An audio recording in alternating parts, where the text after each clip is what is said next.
Hello students, welcome to my channel easy learning accounts. और आज के इस वीडियो में हम बिजनेस स्टडीज का थर्ड चैप्टर जिसका नाम है बिजनेस एनवायरनमेंट, इसका वन शॉट रिवीजन करेंगे, देखेंगे कंप्लीट चैप्टर और क्या क्या इंपॉर्टेंट पॉइंट्स हैं जो हमें इस चैप्टर से रेडी करने हैं तो वो लास्ट में बताऊंगी। उससे पहले हम लोग पहले चैप्टर पढ़ते हैं। सबसे पहले बच्चों, बिजनेस एनवायरनमेंट क्या होता है? एनवायरनमेंट होता है बिजनेस का।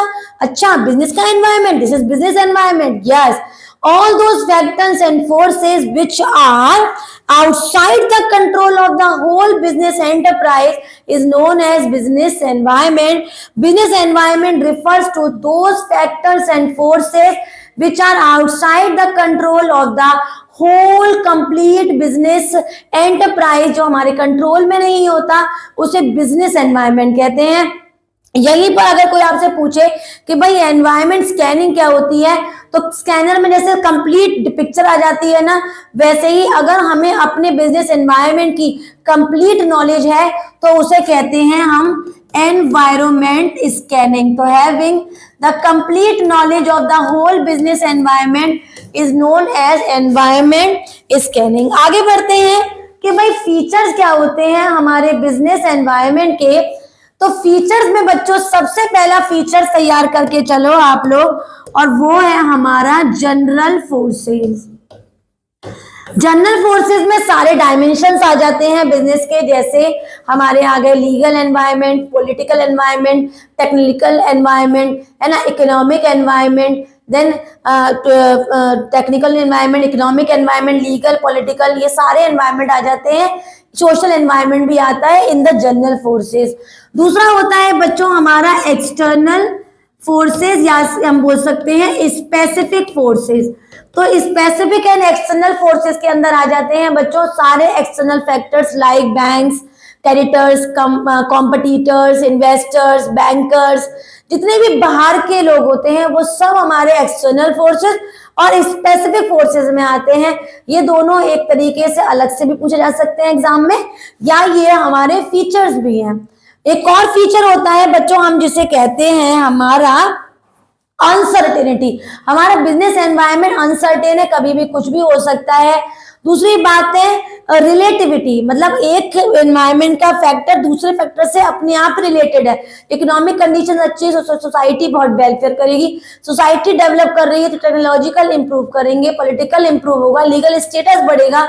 तो all the things are connected, all are relativity, मतलब इंटर रिलेटेडनेस। और बिजनेस एनवायरनमेंट बच्चों एकदम से अनसर्टेन होता है, इसलिए कॉम्प्लेक्सिटी भी इसके अंदर होती है। तो these are the features of business environment. अंदर का याद करना कभी भी कठिन नहीं होता। चलो एग्जांपल से फिर से एक पॉइंट लेते हैं। वैसे मैंने आपको अपनी एक वीडियो में बताया था अंदर से कैसे फिल करेंगे। फॉर एग्जांपल अगर आपने लिखा uncertainty, तो uncertainty is one of the important feature of business environment. There are many features of business environment, uncertainty is one among them.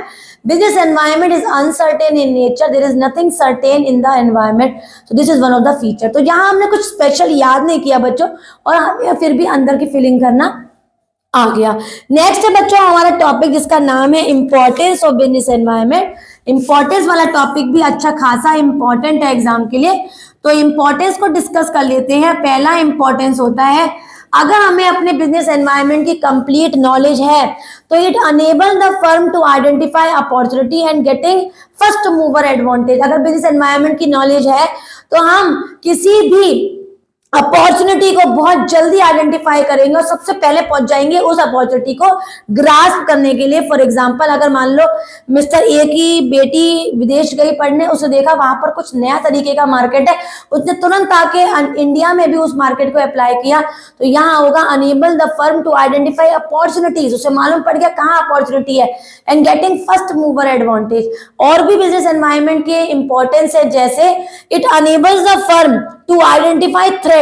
अगर हमें अपने बिजनेस एनवायरनमेंट की नॉलेज है तो किन चीजों से हमें डरना है, उन डर को हमें मालूम पड़ेगा और हमें अर्ली वार्निंग सिग्नल्स मिलते रहेंगे कि भाई यहां डर होने वाला है, इसे खत्म करो, यहां डर होने वाला है, इससे बचो। तो ये हमें बिजनेस एनवायरनमेंट की नॉलेज से होगा। Helps in tapping and adapting resources, नए नए रिसोर्सेज, नई नई टेक्नोलॉजी को हम अडॉप्ट करते हैं, टैप करेंगे, अडॉप्ट करेंगे, और ओवरऑल हमारी परफॉर्मेंस बढ़ेगी बच्चों। और एक बात कभी मत भूलना, it helps to adjust and adapt with the rapid changes. अगर बच्चों हमारे पास बिजनेस एनवायरनमेंट की नॉलेज है, आज के जमाने में अगर आपसे धोती कुर्ता पहनने को कह दिया जाए तो आप कभी नहीं पहनोगे, हंसोगे। और तो हमें हमेशा एनवायरनमेंट के अकॉर्डिंग, कल्चर के अकॉर्डिंग, सोसाइटी के अकॉर्डिंग अपने आप को अडेप्ट करना है, एडजस्ट करना है विद द रैपिड चेंजेस। ठीक है बेटा। तो जैसे अभी कुछ टाइम पहले फटी हुई जीन्स चल रही थी, अब आप लोग कहोगे मैम फटी हुई जीन्स नहीं कहते उसको, डैमेज जीन्स कहते हैं, कुछ और नाम होगा, आई डोंट नो, बट वो एक ट्रेंड था, चला, अब वो चीज नहीं चल रही। तो हर बार नई चीजें, आज टाइम वेलवेट है, ये बहुत चल रहा है, तो जिस चीजें ट्रेंडिंग चीजें होती हैं, तो ट्रेंडिंग चीज ही मार्केट में आती है। लेकिन कब आती है? जब उस फर्म को, उस बिजनेस को उस टाइप की कंप्लीट नॉलेज है कि मार्केट में किन चीजों की डिमांड्स ज्यादा है।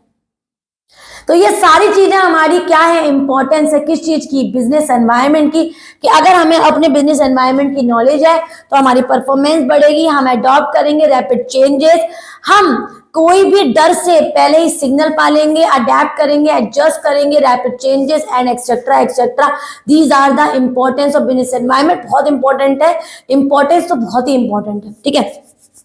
नेक्स्ट है बच्चों हमारे डायमेंशंस ऑफ बिजनेस एनवायरनमेंट। हमारे बिजनेस एनवायरनमेंट के कई सारे डायमेंशंस होते हैं। पहला होता है economic, social, legal, technological and political. इन सबकी एक कॉमन डेफिनेशन याद करो। सबसे नंबर 1 पे बात, those business environment who is, मैं आपको रीड करके सुना देती हूँ, those factors and forces which are outside the control of the dash environment is known as dash. Those factors and forces which are outside the control या फिर which influence directly or indirectly the economic environment of the country is known as economic environment. So those factors and forces which directly influence the economic factor of the country is known as economic environment. इस तरह से सही definition बन रही है। चलो दूसरी बना के देखते हैं। All those factors and forces which directly influence the social factors of the economy is known as social environment। बहुत सही बन गई। तीसरी, all those factors and forces which directly influence the political environment of the political factors of the economy is known as political environment। ऐसे technological factors of the economy is known as technological environment। legal factors of the economy is known as legal environment। directly influence, तो common definition याद कर लो। पहचान कैसे, कोई भी eco का term आ जाए, BOP, BOD, demand, supply, aggregate demand, GDP, NDP, NNPFC, जो भी नाम जो आपने इंडियन, माइक्रो, मैक्रो कहीं पढ़े हैं, वो आ गया हमारा किसमें, इकोनॉमिक में। सोसाइटी वेलफेयर, एम्प्लॉयमेंट अपॉर्चुनिटी, अच्छे सामान बेचना, अनफेयर ट्रेड काम ना करना, वीकर सेक्शन की हेल्प करना, ये सब सोशल फैक्टर्स में आ गए। टेक्नोलॉजी बदल रही है, पहले हम लोग हाथ से काम करते हैं, मशीन से कर, टेक्नोलॉजी बदल गई, टेक्नोलॉजिकल। कोई भी एक्ट की बात होगी तो लीगल एनवायरनमेंट, और कोई भी नए पॉलिटिकल कैंपेन जैसे जागो ग्राहक जागो, प्लास्टिक बैन वाला, स्वच्छ भारत अभियान, ये सब पॉलिटिकल कैंपेन है, पॉलिटिकल इश्यूज है। तो पॉलिटिकल एनवायरनमेंट में आपको लर्न कैसे करना है, इस जो डेफिनेशन मैंने बताई, all those factors and forces which directly influence the dash factor of the economy is known as dash environment. जो भी इसमें फिल करना है डायमेंशन डाल लो, और साथ में बच्चों इनके चार एस्पेक्ट्स तैयार कर लो। तो और 4 एस्पेक्ट्स बहुत इंपॉर्टेंट है इनके तैयार करना, 4 एस्पेक्ट्स रेडी कर लो। और उसके बाद हम आगे चलते हैं। नेक्स्ट है हमारा न्यू इकोनॉमिक पॉलिसी 1991। वैसे तो ये कॉन्सेप्ट नहीं आ रहा है, लेकिन फिर भी हमारे तो ये इंडियन इकोनॉमी में आपने पढ़ा होगा। न्यू इकोनॉमिक पॉलिसी 1991 में आई थी। इसमें 3 चीजें आई थी, लिबरलाइजेशन, ग्लोबलाइजेशन एंड प्राइवेटाइजेशन।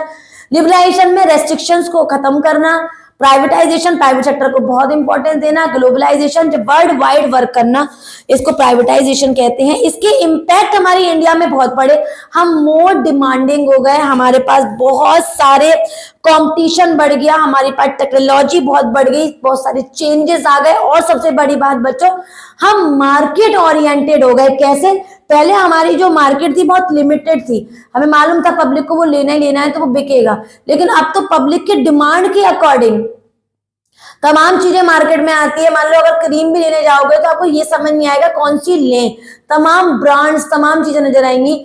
तो हम लोग मार्केट ओरिएंटेड हो गए, बिजनेसमैन, फर्म भी, प्रोडक्ट प्रोड्यूसर्स भी वो प्रोड्यूस करते हैं जो ज्यादा डिमांड में है, तो दैट इज मार्केट ओरिएंटेड। तो और उसके बाद बच्चों हमें डिमोनेटाइजेशन पढ़ना है। डिमोनेटाइजेशन क्या होता है? नोटबंदी को कहते हैं। 8 नवंबर 2016 पीएम मोदी जी ने इसको हमारे देश में लेकर आए थे, जिसमें उन्होंने 500, 1000 के नोट बंद कर दिए थे। रीजन उनका ये था कि ब्लैक मार्केटिंग खत्म करना है, टैक्स इवेशन करना है, टैक्स एडमिनिस्ट्रेशन करना है, cash light India, digital India, हमारी इंडिया को कैश लाइट करना है, डिजिटल करना है और रिमूव करनी है सारी ब्लैक मार्केटिंग हमारी इंडिया से। तो ये भी एक रीजन था हमारे देश में डिमोनेटाइजेशन लाने का। ये कंप्लीट चैप्टर था। हमने इस चैप्टर में एक एक बार बता देती हूँ क्या क्या पढ़ा। सबसे पहले हमने पढ़ा बिजनेस एनवायरनमेंट क्या है, बिजनेस एनवायरनमेंट में एनवायरनमेंट स्कैनिंग क्या है, इनके फीचर्स क्या है, इंपॉर्टेंस क्या है। इंपॉर्टेंस खत्म होते ही डायमेंशंस पढ़े। डायमेंशन की एक कॉमन डेफिनेशन याद कराई, वो था all those factors and forces which directly influence the legal factors of the economy is known as legal environment. कोई भी पॉइंट है उसको फिल लगा लो जगह पर और डेफिनेशन बनेगी। सबके चार चार एस्पेक्ट याद कर लो, BOP, BOD, demand, supply, demonetisation, ये चार फैक्टर्स हो गए हमारे इकोनॉमिक्स के। Society welfare, employment generation, unfair trade practices avoid करना, no use of hazardous chemical goods, ये सब सोशल फैक्टर्स हो गए। बच्चों पॉलिटिकल में स्वच्छ भारत अभियान, बेटी बचाओ बेटी पढ़ाओ और प्लास्टिक कैंपेन वगैरह। लीगल में आ गया हमारा partnership act, company act, consumer protection act, कोई भी एक्ट का नाम लिख दो, trademark act, brand name act. और बच्चों टेक्नोलॉजिकल में आज technology radio to typewriter to या फिर self PNT phone to mobile phones और तमाम typewriter to digital and printing machines etcetera. तो इस तरीके से टेक्नोलॉजी बदलना। उसके बाद डिमोनेटाइजेशन पढ़ा, उसके रीजंस पढ़े, क्यों आया था, कब आया था, कौन लाया था, और साथ में हमने छोटी सी बात और पढ़ी, इम्पैक्ट पढ़े। न्यू इकोनॉमिक पॉलिसी का चैप्टर खत्म हो गया। कोई भी डाउट हो पूछ सकते हैं। नेक्स्ट वीडियो के साथ बहुत जल्दी आपको 4th चैप्टर भी पढ़ाएंगे प्लानिंग। तब तक आप वीडियो को लाइक करें, शेयर करें और चैनल को सब्सक्राइब जरूर करें। Thank you.